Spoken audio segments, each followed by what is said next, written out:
Oke, kita langsung masuk aja ya ke pembahasan kali ini. Kita bakal ngebongkar kotak perkakas digital alias digital toolbox dari trader modern. Di explainer ini, kita fokus ngebedah konsep inti dari bagian 4 bukunya Dr. Alexander Elder yang legendaris banget, The New Trading for a Living, khususnya soal analisis teknikal terkomputerisasi. Bayangin aja, kita bakal lihat gimana caranya pakai data yang ada di depan mata buat ngebaca psikologi massa di pasar keuangan. Seru kan? Nah, ada satu quote dari Dr. Elder yang menurut saya pas banget buat ngebuka ini. Dia bilang, seorang trader tanpa komputer ibarat orang yang bepergian naik sepeda. Bener juga kan? Kalau naik sepeda, kayak zaman dulu pas orang bikin grafik pakai kertas dan pensil, kita emang bisa sambil nikmatin pemandangan. Tapi di dunia trading modern, komputer itu ibarat mobil sport yang kalian butuhin buat proses informasi dengan super cepat. Komputer itu ngebantu kita lepas dari rutinitas yang bikin capek, jadi kita bisa fokus ke hal yang paling krusial, yaitu mengambil keputusan. Ini dia, rute perjalanan kita hari ini. Pertama, kotak perkakas trading digital. Terus, kita lanjut ke mengikuti tren pakai moving average, membaca pembalikan arah dengan MACD, lalu sistem direksional, dan terakhir kita bahas cara menentukan waktu pasar pakai osilator. Langsung aja yuk. Oke, bagian pertama, kotak perkakas trading digital, membangun setup Anda. Langkah awal banget nih. Kita harus paham dulu bedanya berbagai perangkat lunak trading di luar sana. Nggak semuanya dibikin sama loh. Ada toolboxes, black boxes, dan gray boxes. Poin kuncinya di sini adalah kita harus selalu fokus ke toolboxes atau kotak perkakas. Kenapa? Soalnya alat ini ngasih kita kekuatan yang objektif buat ngelacak siapa yang lagi menang. Si bulls yang optimis atau si bears yang pesimis. Jangan sampai kalian gampang kemakan janji manis dari black boxes yang katanya bisa otomatis ngasih untung tanpa kalian ngapa-ngapain. Alat yang bagus itu, ya alat yang cara kerjanya transparan dan parameternya bisa kalian atur sendiri. Lanjut ke bagian 2, mengikuti tren, moving average, yang fungsinya untuk melacak inersia kerumunan. Banyak yang bilang tren itu teman kita, tapi gimana sih cara ngukurnya tanpa baper? Dr. Elder punya analogi yang jenius banget soal simple moving average atau SMA dibandingin sama exponential moving average alias EMA. SMA itu ibarat anjing penjaga yang menggonggong 2 kali. Sekali pas ada orang datang, dia menggonggong lagi pas orangnya pergi. Cuma gara-gara data 10 hari lalu baru aja keluar dari hitungan. Bikin kaget doang kan? Makanya, trader modern sekarang jauh lebih milih EMA. EMA ini kayak anjing penjaga dengan insting yang lebih tajam. Dia cuma menggonggong pas beneran ada pergerakan saat ini. Dia motong kebisingan pasar dan ngerespons jauh lebih akurat. Terus, coba perhatiin apa yang terjadi kalau garis EMA-nya mendatar kayak di gambar ini.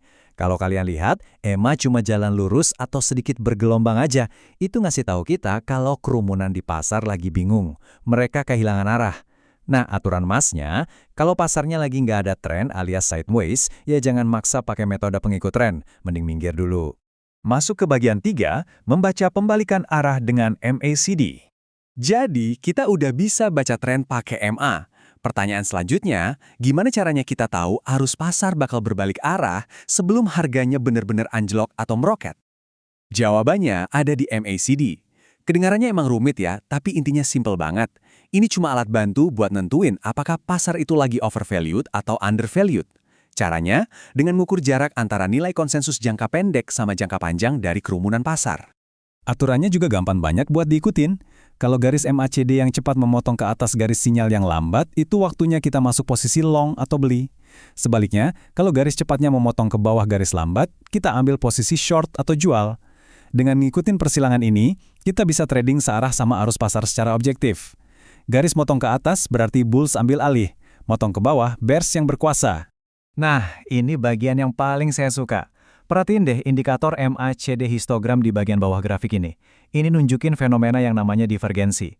Lihat ya, pas harga jatuh ngebentuk titik terendah baru, osilator MACD histogram malah ngebentuk dasar yang lebih tinggi. Wah, ini red flag gede buat para seller.